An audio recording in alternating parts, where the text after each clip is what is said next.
All right, we're going to get started here in a little bit. I'm just going to make sure that we are rocking and rolling. And we are going to be talking about VA home loans, getting qualified, and what you need to know here in 2024.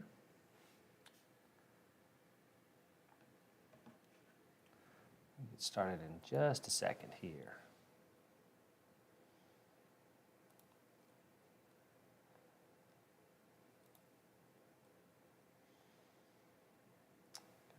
There.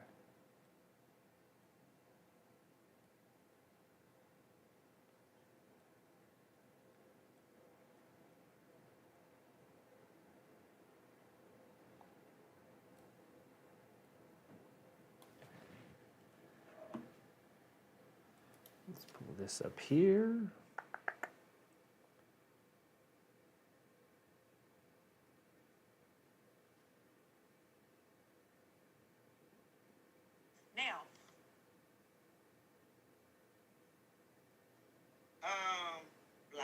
We talking.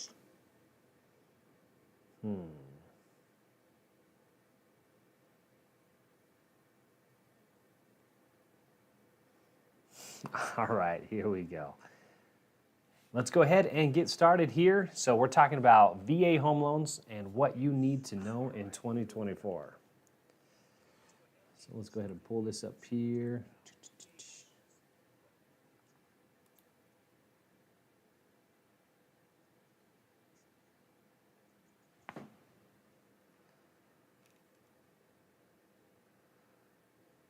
All right, so we're going to get started here. So we'll just cruise through this, and if you've got any questions, pop them in, and I will try to get to them.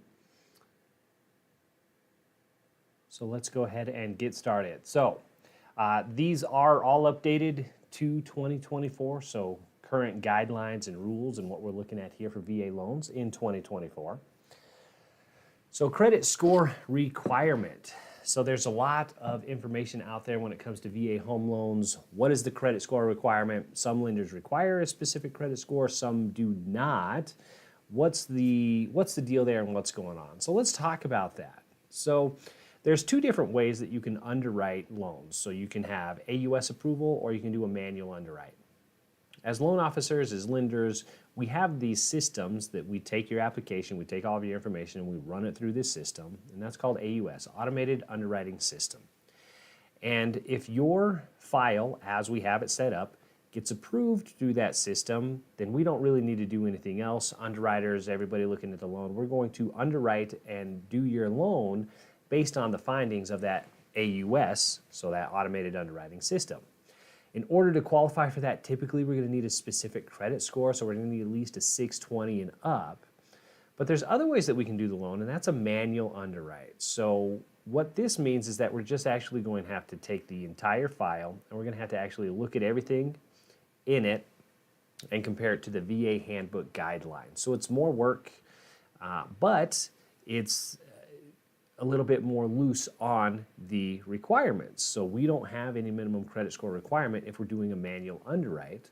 So, you know, that comes right from the VA. You can actually look that up on the VA.gov website, and you can see that there is no minimum credit score for a VA home loan, but it requires a manual underwrite. Not all lenders want to do that. So that's why you're going to see this, you know, competing information out there that there is no minimum credit score, oh, but there is a minimum credit score. So it really just comes down to the lender. So if you've had this issue where you are, you know, being told that you have to have at least a 620, 640 minimum credit score, you might just check around and talk to different lenders, because per the VA handbook, there is no minimum credit score requirement. We can do manual underwrites at Military Home Spot Lending where I work, so that is a possibility. However, just know that not all lenders do it, and then there are still credit requirements. So just because you don't have to have a specific credit score, that doesn't mean that there's not credit requirements. So what does that mean? That means we still have to pull a credit report, and then we still have to look at that credit report. The VA handbook says we can't have any derogatory information in the last 12 months. So that's late payments, charge-offs, or collections.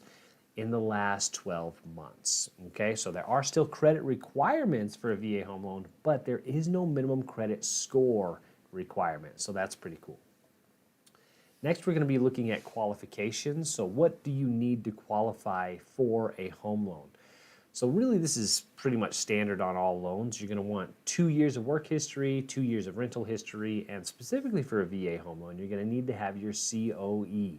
What is your COE? That is your Certificate of Eligibility or Entitlement. This is the document that you get from the VA that says that you are entitled to use your VA home loan. You can check the va.gov website for requirements to meet that standard, but typically it's 90 days active duty. There are some other ways that you could get your COE as well. Reservists, 6 qualifying years in the reserves, and you can get your COE to be eligible for the VA home loan.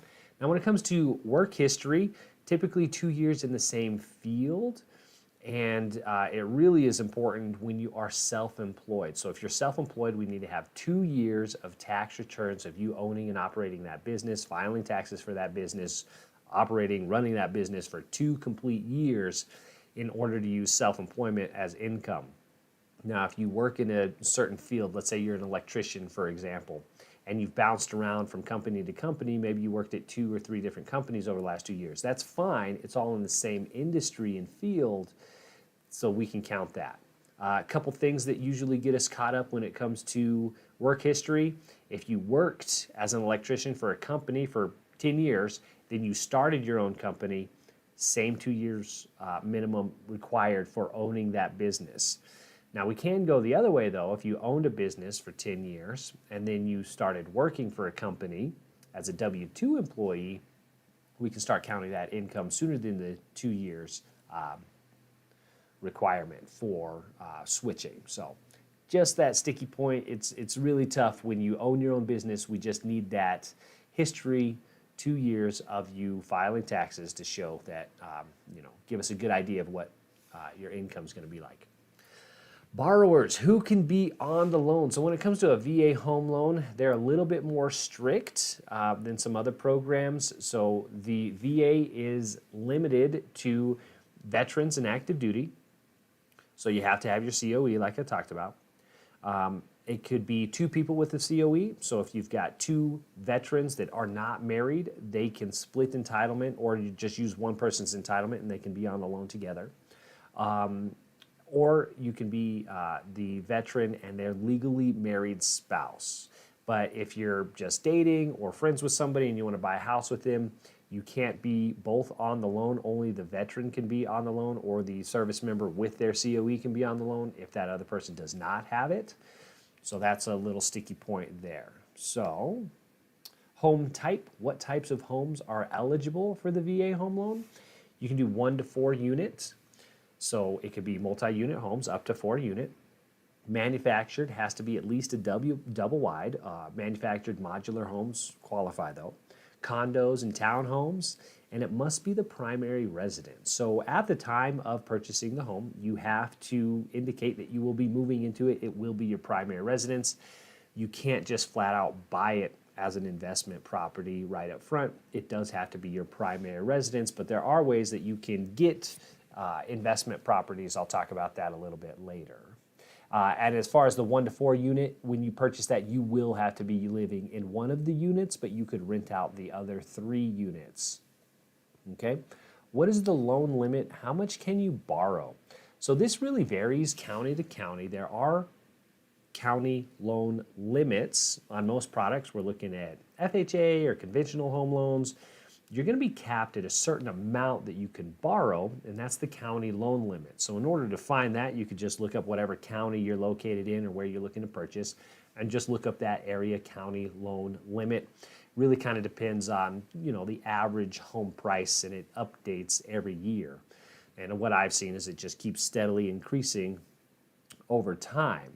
With the VA home loan, if you have Tier 1 entitlement, there is no loan limit. If you can qualify for the loan, you meet the debt-to-income ratio, you meet your residual guideline. If you qualify for it based on the VA handbook and guidelines, there is no loan limit. If you can make the monthly payment, you can borrow an unlimited amount of money. So there is no loan limit if you have Tier 1 entitlement. Now, if you have Tier 2 entitlement, it is capped at the county loan limit minus whatever remaining entitlement you have left. So Tier 2 entitlement means that you have entitlement used on your COE. There are two ways that you can have used entitlement on your COE. Number one is that you currently own a home, so you have a VA loan and some of your entitlement is caught up in that. Or you owned a home and there was an issue with it, it was foreclosed on, or a deed in lieu, and you've lost some of your entitlement. At that point, there is a calculation that we have to do. It really just depends on what entitlement you have remaining, but you would be capped. You take the area, you take the loan limit in that area, and then there's a calculation that we would do to see how much entitlement you have left.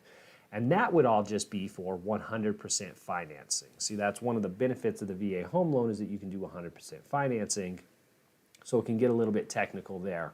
But all that to say, there's really no loan limit if you have Tier 1 entitlement. And then with Tier 2, anything above what you have with entitlement for 100% financing, you might be required to put a down payment, okay? A cool thing with the VA and veterans, a benefit of the VA home loan is that you can get what's called a homestead exemption, and this is for property taxes. So it varies county to county, state to state. Texas, in my experience, has some of the best homestead exemptions for veterans. If you're 100%, you're waived from paying property taxes. So you would just have to check county to county, but that's something to consider. So if you're thinking about getting a VA home loan, maybe you're thinking about a couple different states, you're thinking of moving, you don't really know where you might end up. That's something to consider when researching where you want to end up. Look at that county and look at that state and see if there's a homestead exemption for property taxes based on your situation. So this typically means that you'll have to be service connected, have a disability rating. So, some states say if you're 50%, you get this amount. If you're 80% and above, you get this amount in homestead exemption. If you're 100% disabled, P&T through the VA, you get this much. So just check county to county, so that would be something. But it's a really great benefit of the VA home loan and for veterans that you might get a homestead exemption on your property taxes. Now let's talk about the funding fee. So every loan has its kind of fees. It has its catches, right? So with a conventional loan, you're going to have to put 3% down. With FHA, you might have to put 3%, 5%, sometimes up to 10% down. VA loan, there is no down payment, but there is something called a funding fee. Now this fee is not a lender fee. It goes straight to the VA, and it helps offset the costs of buying for homeowners. Really, that's kind of the language that they use. So the funding fee, again, it goes right to the VA, and it varies. So if you are service connected, it's waived. So you don't really have to worry about this. If you have a 10% or greater disability rating, you're not going to have to pay the funding fee. But if you don't, it's going to kind of vary depending on when and how you're purchasing. So on your first time purchase, it's going to be 3.15%. On your subsequent purchase, it's going to be 2.3%. And then it could also be reduced if you're putting any money down.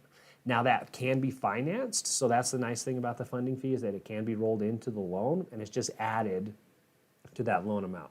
So let's say, for instance, it's your first time purchase, you're not waived from the funding fee. What you do is you take your total loan amount, you multiply it by that 3%, so 3.15%, whatever that number is going to be the funding fee. So it's a percentage of the total loan amount. And then again, there's the website, va.gov. You can find a lot of great information about your VA home loan. And for that specific one, it's the funding fee and closing costs that will explain more about the funding fee if you do have more questions about the funding fee. Next, let's talk about appraisals. So for VA home loans, I talked to borrowers and realtors, real estate agents, and there can be some concern about the appraisal. Oh, it's a lot harder than a conventional loan. And even sometimes in a home listing, you'll see that they say flat out, like, we're not accepting any offers for VA loans because we know it's not going to pass that VA appraisal. The real benefit or purpose for the VA appraisal is to protect the borrower. So the VA knows that it's going to be a primary residence like we talked about before. So the veteran's going to be living there, and they want to make sure that that house is in good livable condition. So it's not really as bad as it's thought to be. The VA appraisal, the language that they use is just want to make sure that the house is safe, sound, and sanitary. So what happens on any home purchase is during that process, the lender's going to want an appraisal on it. So we get the appraisal ordered, the appraiser comes out and they're looking at the house. And conventional FHA, they have different guidelines on what the appraiser's looking at. Now with a VA appraisal, what they're going to be looking at is really the condition and livability of it. So they want to make sure that the roof's in decent condition. It typically needs a 5-year certification on it, that it's going to be good for at least the next 5 years. They're looking at the paint on the outside of the house and the gutters. So is the paint chipped? Is it peeling? Are the gutters falling off? Inside the house, they're going to be looking at wall and floor coverings. So you can't have unfinished walls with subfloor that's exposed and you got 2x4s and wires hanging out. It needs to be, everything needs to be covered with floor and wall coverings. Now that's not true for unfinished basements, that's a different standard, but in your area, the livable area, it all needs to be in good livable condition. So some things have come up where there's damaged floors, so laminate or the hardwood is ripped up and you can see the subfloor. Sometimes I've seen ceiling panels that have been kind of falling apart that need to be adjusted. And then in one case, it wasn't my loan, but I had a colleague that there was a missing deck. So it was on the second floor.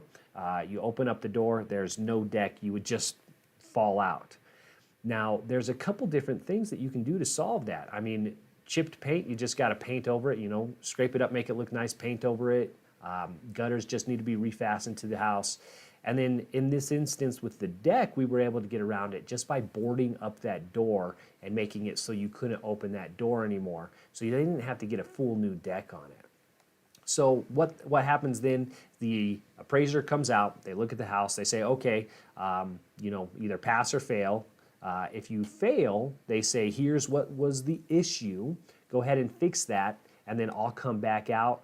In some cases, you can do a self-certification where you get a specific app and you take pictures on that app and it just kind of geocodes it and it sends it back to the appraiser and they can go ahead and certify that all of that stuff is done. VA appraisal is good to go.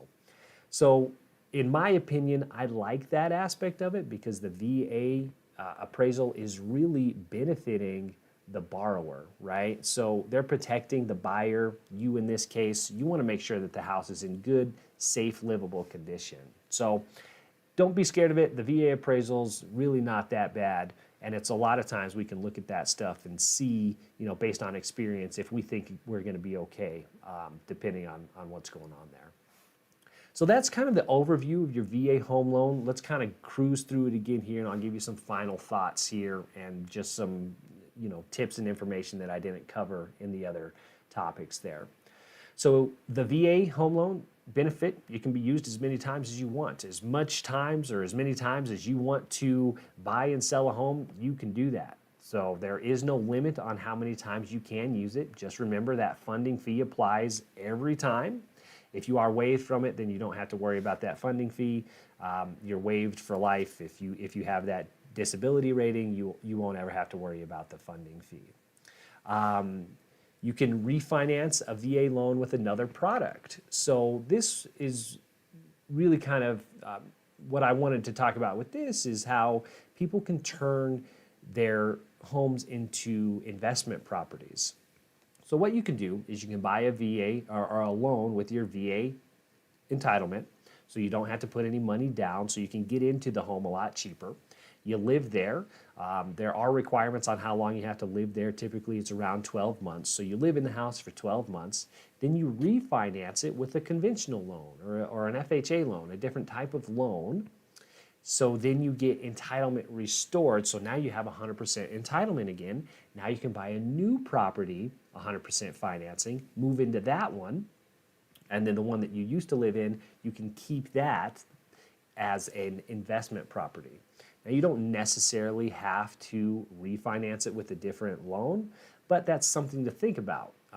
if you're looking at, 5, 10 years, like your plan on how you want to build your investment portfolio, how you can do that with the VA loan, it's a really great benefit. It reduces the cost in getting into the home because you don't have to put that down payment. So it's really cool that you might be able to build that investment portfolio a little bit easier.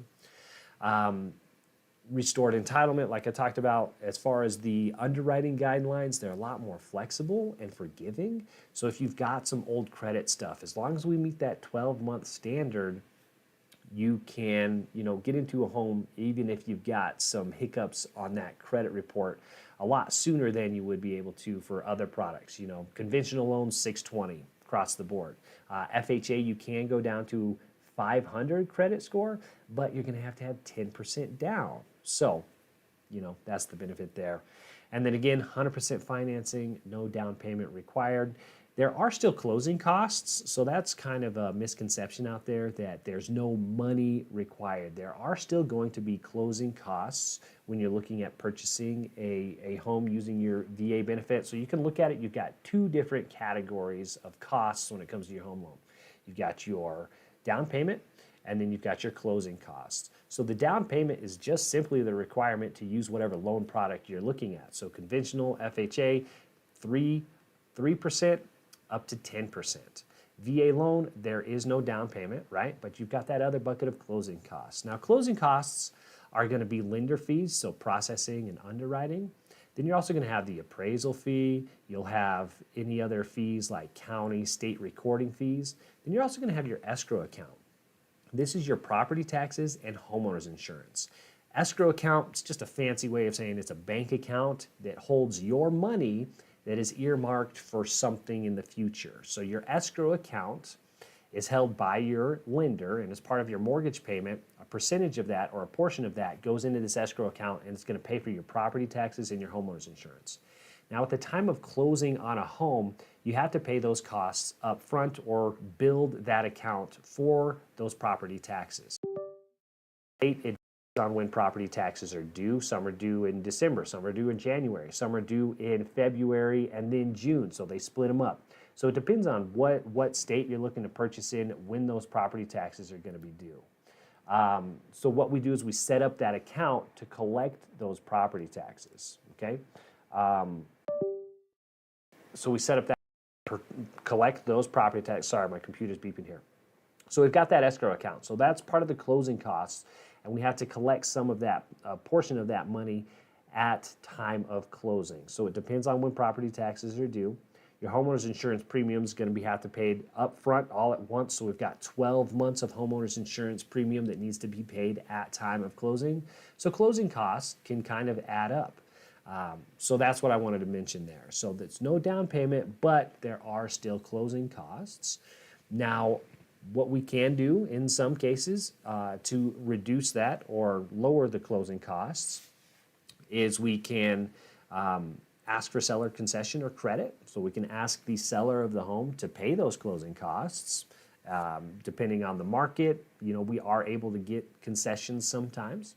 Or what we can do is we can't just flat out roll it into the loan because the lender is only going to give you as much home or as much money as that home appraises for. But if the seller, is asking for a price a little bit less than what it appraises for, sometimes you can negotiate that way and say, hey, the house appraised for $5,000 more than you have it listed for or more than you want it for.